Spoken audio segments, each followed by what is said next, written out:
Man, I was listening to a reality transurfing book today with New Zealand, and I know there's a lot of different New Age theories out there, and you can kind of get lost with a lot of different things that are contradictory.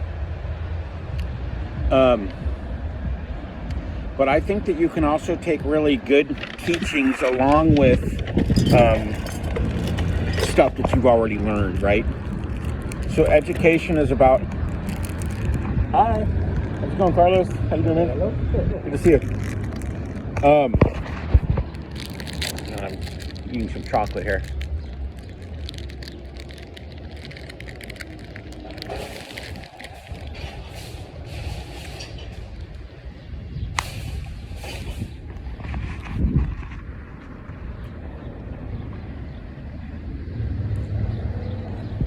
I know I shouldn't be eating chocolate like my first thing I'm eating today, but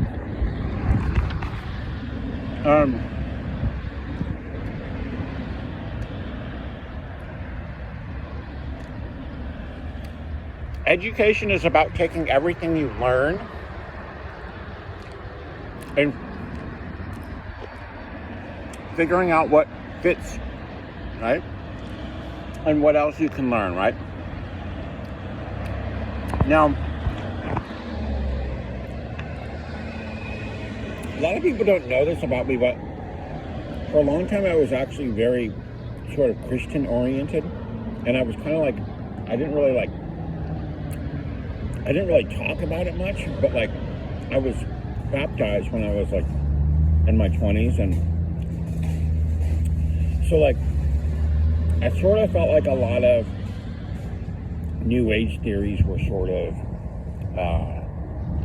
didn't fit in with the Gospels and all that kind of stuff.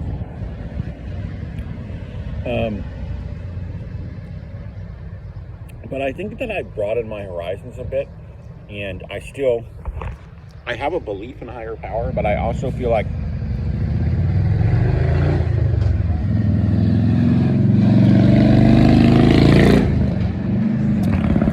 losing a friend of mine last year really made me think a lot about the afterlife and where she would be right now and how she's doing. And I really believe she's in a better place. I wish she hadn't gone, but she was a very good person at her core. And I refuse to believe it because she didn't I don't know. She actually did believe in God. She just was really disillusioned with a lot of things, right? And I think it was a mistake for her to go. I don't think it was her time, but it made me realize that when people go that way, it doesn't mean that they're going to hell or something like that. It's just, I think I've listened to a lot of near-death experiences, and I think that what happens is you go through sort of I guess you could call it a purgatory, where you kind of feel the way you made other people feel through your thoughts and actions and your deeds. And it kind of washes your soul, kind of okay, I shouldn't do that next time. And then you're kind of permitted to go on. I sort of feel like most people have it seems like if you listen to near-death experiences, most people have good afterlife, I feel like. So that would run contradictory to the, what the fundamentalist Christian says, right? But, I mean, a lot of fundamentalists aren't keeping up with what the Bible says. I've been in a lot of Christian circles, and I see a lot of hypocrisy, so if somebody wants to judge me for not thinking a certain way, go ahead. But it's taken me years to sort of come to a conclusion that hold on a second.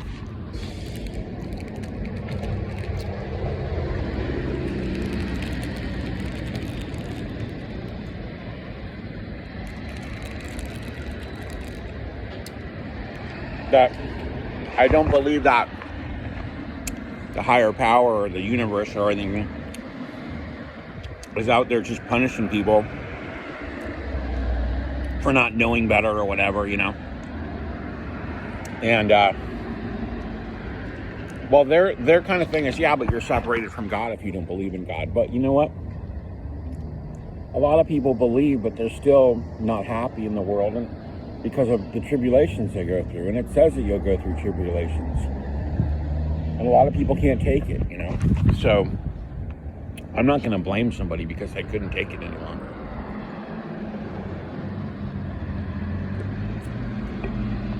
Now this ties in with the fact that I've been listening to stuff about reality transurfing, and you know, everyone's like, oh, the gospel should be enough, blah blah blah. Well, the gospel has helped me in a lot of ways, but there's education on the earth that's meant to edify us, and it's kind of like saying you shouldn't learn engineering, or you shouldn't learn astrophysics, or you know, you shouldn't learn philosophy because it's not, you know, what the Gospels teach or something, you know. Anyway, I guess I'm kind of excusing my love of reality transurfing by Vadim Zeland, and a lot of times I've been listening to the other people kind of interpreting it and really liking it, but today I was listening to the actual book, and there's so much there for me with the pendulums that I wish I'd read it like years ago, actually, because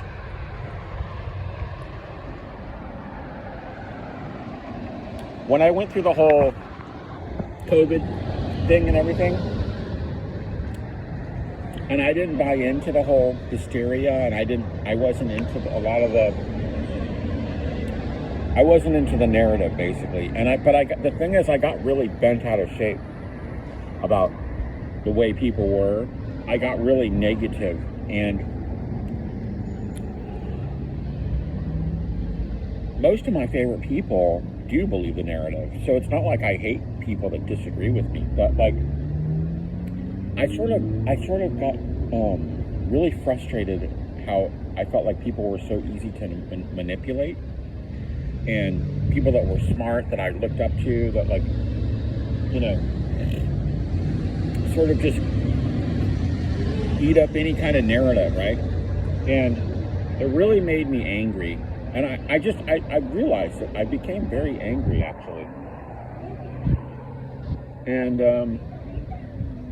I become angry politically when I look at the whole political situation, when I look at the fact that I don't really fit in any political situation. I don't fit in with the left, and I don't fit in with the right. I don't fit in with the woke left or the woke right or the in between. I don't really. I'm like an alien compared to everybody, pretty much. You know, and this caused me a lot of heartache because I felt like I've lost certain friends over the way I think. I lost. And I think that the thing with reality transurfing, where they talk about pendulums and people becoming attached to their pendulums and kind of losing their life force over it, I think that's kind of what happened to me, although I was trying to kind of not be part of the whole pendulum thing, but I kept falling into it.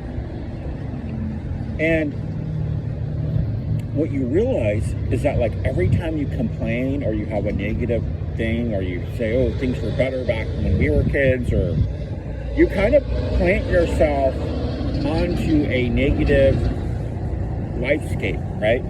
And, you know, I actually did this yesterday. I was with a friend of mine, and you know, I was walking through the downtown where I grew up, and I was like, it used to just be so much nicer here. And then, like, we were at a movie, and I was just like, They don't make any real movies anymore. It's all reruns or like this stupid movie about a dinosaur living in the neighborhood, attacking people.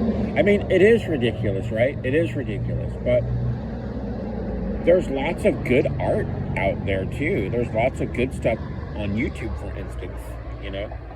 And honestly, I kind of want to apologize to my friend because I feel like when you put out negative stuff to other people, it brings them down.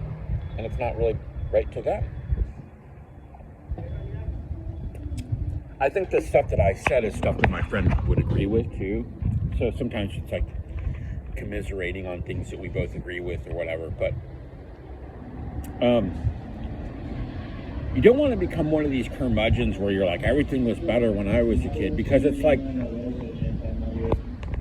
there's lots of people my age that are living their best life. I'm 50. It's not that old. I'm not living my best life right now, to be honest, but I feel like I'm about ready to sort of let go of a lot of the negativity. It's been about 1 year and a week since Susie passed, and I feel like there is something about getting over the 1 year mark, because I remember when it first happened, I'm like, how am I going to get through this next year? I'm going to be freaking sad. And I'm still sad about it, but I'm able to kind of gather it as a memory and kind of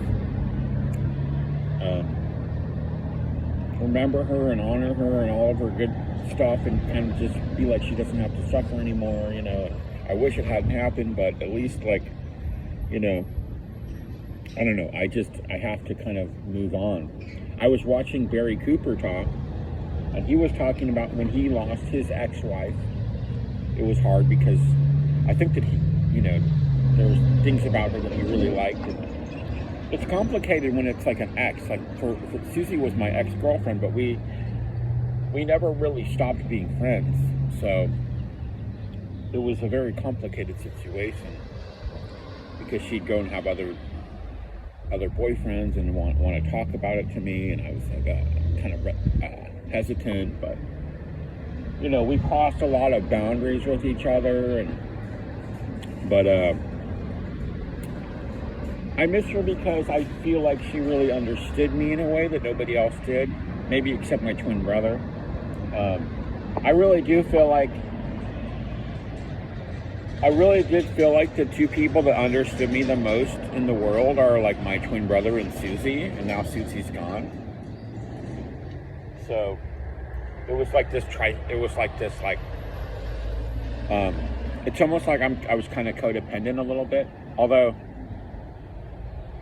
I had distanced myself for a little while because I felt like the codependency wasn't healthy. So I did distance myself, but then we were talking again, and, you know, I thought I was going to see her again. And so anyway, what I'm trying to say is that I was listening to Vadim Zeland's book today, and one of the things that comes up again and again is when you think of yourself as extremely important and the things that you want, you're kind of holding on to them like this. You kind of push them away because you sort of elevate the importance of your goals, right? And you want it. So when you want things really bad, it's like not good. You have to kind of like, you have to step away from that desire. Now, a lot of people say, oh, well, what do you mean? Desire is good. You're supposed to want things, right? But the thing is, it pushes stuff away from you. It's kind of like when you really want a woman really bad, or you really want a relationship, or you really want... The thing is, relationships are really difficult, and it's really hard to find somebody that you meld into. That's why it's better to do when you're younger, honestly. I mean, if I knew now what I knew about relationships. But I also have a sort of amor fati view, where